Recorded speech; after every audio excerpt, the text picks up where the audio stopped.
आओ तुमको मैं गाथा सुनाऊं, गाथा एक दलितों के भगवान की। जातिवाद का भेद मिटाया, लड़ाई लड़ी सभी के सम्मान की।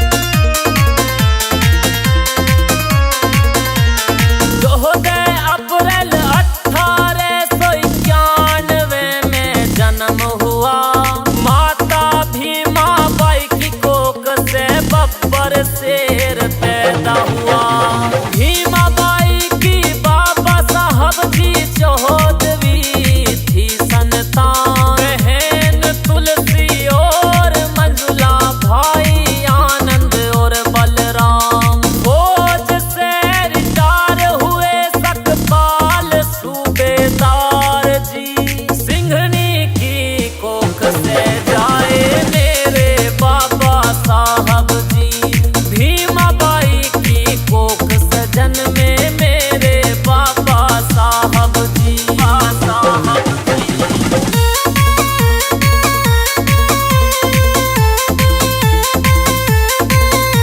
महार जाति में जन्म लिया, सब इन्हें अछूत बताते थे। 2 साल बाद महू छोड़ दिया, फिर महाराष्ट्र में आगे थे।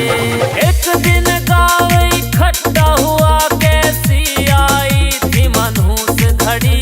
भीमाबाई ने प्राण दे दिए, कैसी विपदान पड़ी। वचन दिया भीमाबाई को, मैं छूंगा आसमान जी। सिंघनी की कोख से जाए मेरे बाबा साहब जी। भीमाबाई की कोख सजन में मेरे बाबा साहब जी।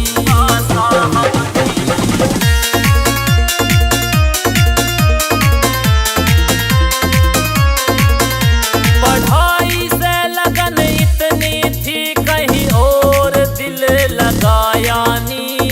जातिवाद से लड़ते रहे, कभी पीछे कदम हटाया नी। बड़ौदा के महाराजा सयाजीराव गायकवाड़ ने साथ दिया। अमेरिका कोलंबिया विश्वविद्यालय में दाखिला लिया। MA और PhD करके पढ़ाई में दिया ध्यान जी। सिंघनी की कोख से जाए मेरे बाबा साहब जी। भीमाबाई की कोख सजन में मेरे बाबा साहब जी।